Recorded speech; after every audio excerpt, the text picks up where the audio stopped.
Yon, so guys, andito tayo ngayon sa Wadi Lajab, dito sa Alrit, sa Jazan region, kung saan ititest natin kung talagang totoo nga ang kanilang mga Dr. Fish. Ang isdang kilala sa pagkain ng patay na balat sa mga paa at katawan ay tinatawag na Gara rufa o mas kilala bilang Dr. Fish. Sikat ito sa mga fish spas kung saan tinutulungan nito ang mga tao sa pagpapalambot ng kanilang balat sa pamamagitan ng pag-alis ng patay na balat.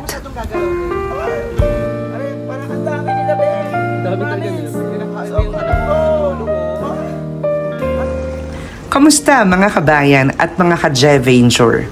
Ngayong araw, dadalhin ko kayo sa isang kakaibang adventure dito sa Lambak or dito sa Wadi Lajab sa Alrit, Jazan Province, kung saan makikita natin ang isang espesyal na uri ng isda, ang Gara rufa o mas kilala bilang Dr. Fish.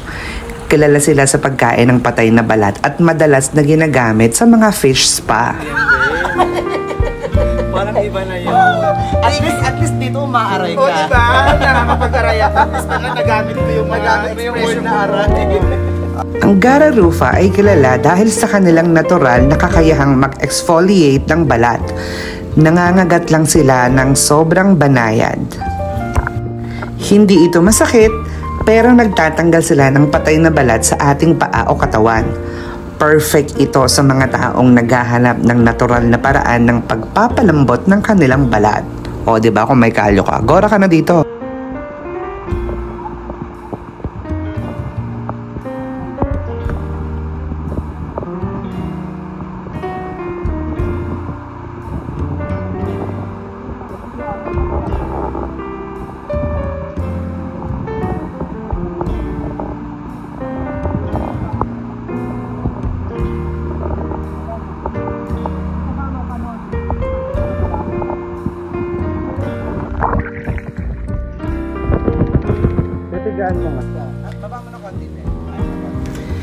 Ang mga Gara rufa ay nagmula sa mga ilog at mainit na bukal ng Turkey, Iran, Syria, syempre dito rin sa Saudi Arabia at iba pang bahagi ng Middle East. Dati-rati, ginagamit sila ng mga lokal bilang natural na panlunas sa mga problema sa balat tulad ng eczema at psoriasis. At least dito umaaray ka.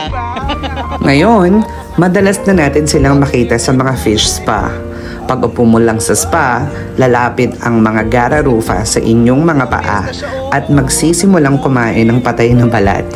Ito ay hindi lamang masarap sa pakiramdam, kung hindi nakakatulong din sa pagpapasigla ng blood circulation at sa kalusugan ng iyong balat.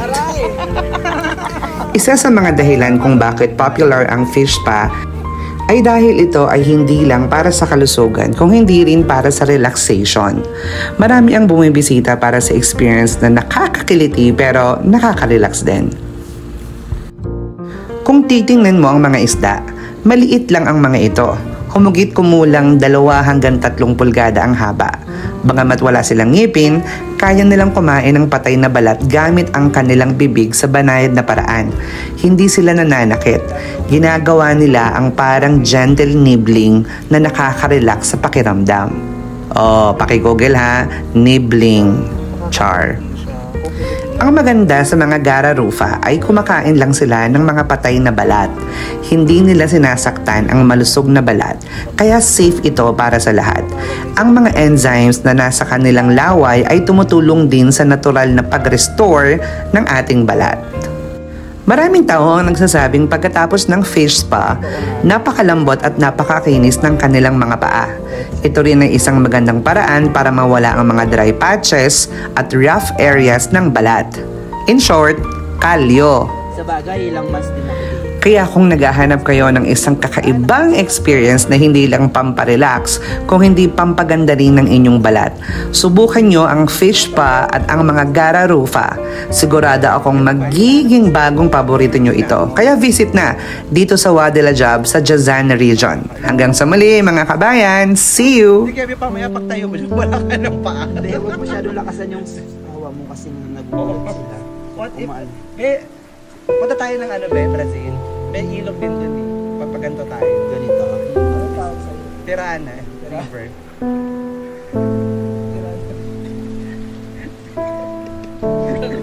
Yun talaga yung kahit boto mo wala na.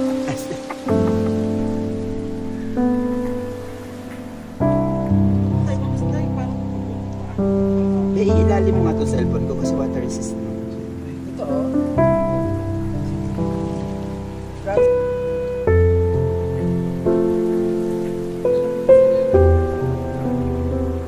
Ano silang ngipin, be? Nakakakiliti.